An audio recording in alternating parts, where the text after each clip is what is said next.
Right, it is very warm. I'm standing in the shade at the moment and there's a bit of a breeze. Being coastal Suffolk, we always have a little bit of a breeze, so it's a little bit cooler than maybe inland, but it's still very warm, like 25, 26, and it's late afternoon. Anyway, so what to do in video, I bought a new cord line, so I think we're going to have a look at some cord lines and basically the dark leaf ones. So I've done quite a few videos in the past of, you know, standard green cord lines, which are fantastic plants. Big one there. And I've got a lot of sort of brightly coloured ones, but let's look at some dark leaf ones, because this is one, to be fair, I've never seen before. So this is a B&M Classic, £6.50. Cordyline Australis Black Night. So this was alongside the red stars, and at first glance, if you didn't look carefully, you wouldn't tell them apart. You'd just think they were all red stars. I don't know, I was looking through the shelf at B&M and the tags looked different, so I had a closer look, and the more I looked, the more differences I could see between this particular Black Knight compared to standard red star. It is a little bit darker. It is a glossy leaf, and this has got some sort of hard water marks on it, but it's a very glossy leaf. Slightly whitey, powdery underneath, but still the same sort of colour as the top of the leaf.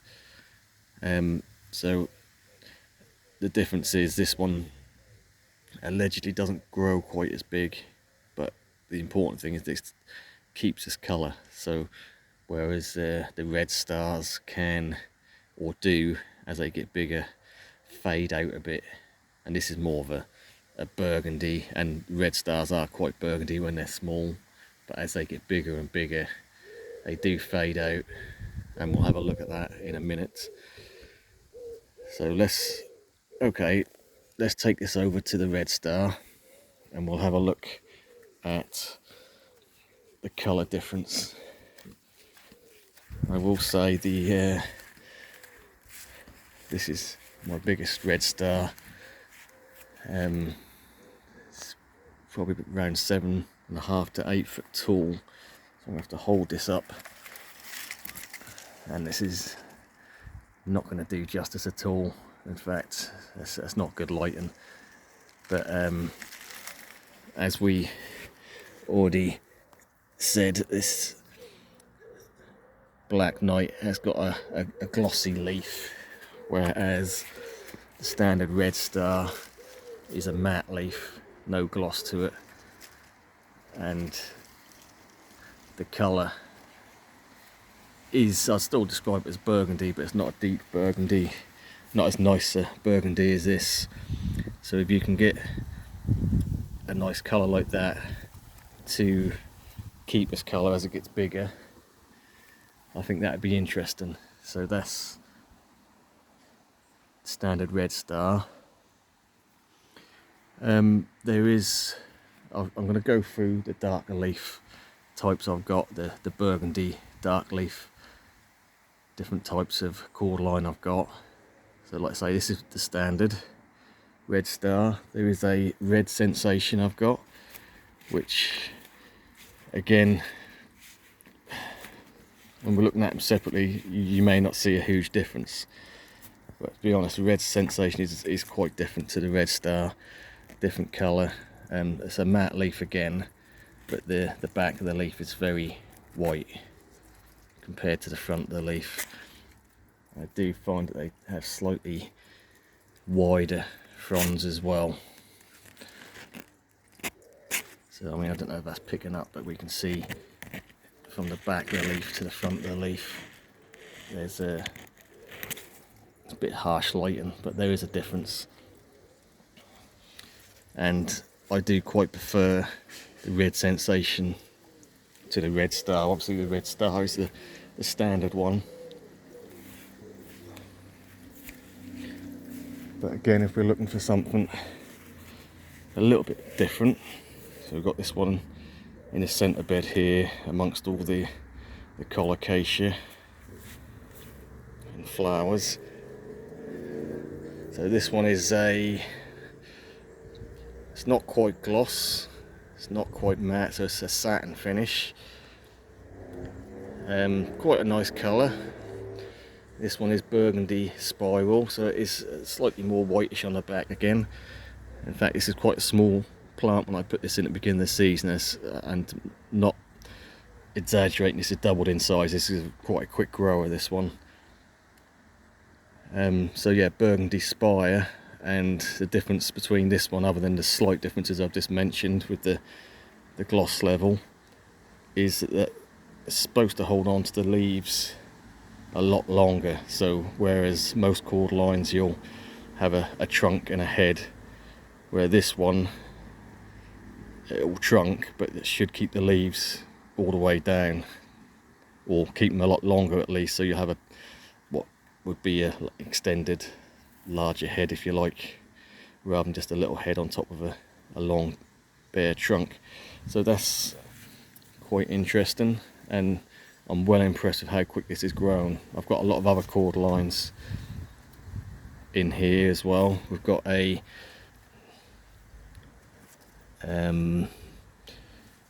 that's Charlie Boy, and we've got a Magic Star there, and they were all very similar sizes when they went in, but this burgundy spire has absolutely, obliterated the other two with its growth rate. It's just been outstanding.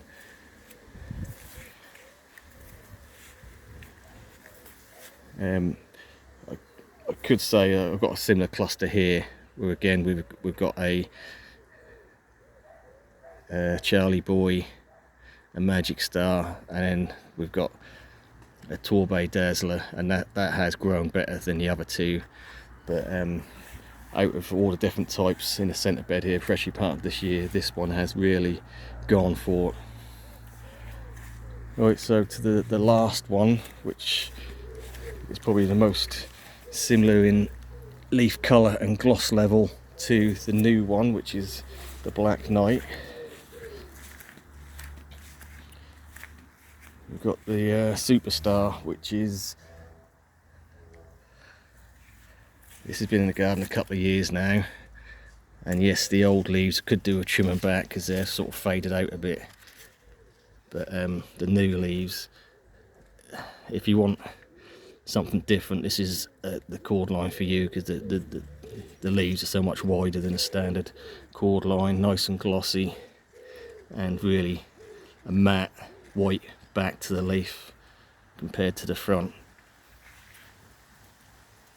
But the gloss level on this Black Knight and the colour is very, very similar to the Superstar. Obviously, other than the width of the leaves, because there's obviously no comparison to the width, as we can see, but very similar in every other aspect. So if you can't get hold of a Superstar, or want something similar but possibly a little bit hardier, because the Superstars are probably, for me, the least hardy cordyline I grow. I have lost one, and they do take a bit of damage each winter unless you protect them. So this one I'm going to give a go for £6.50 again. We're going to give that one a go.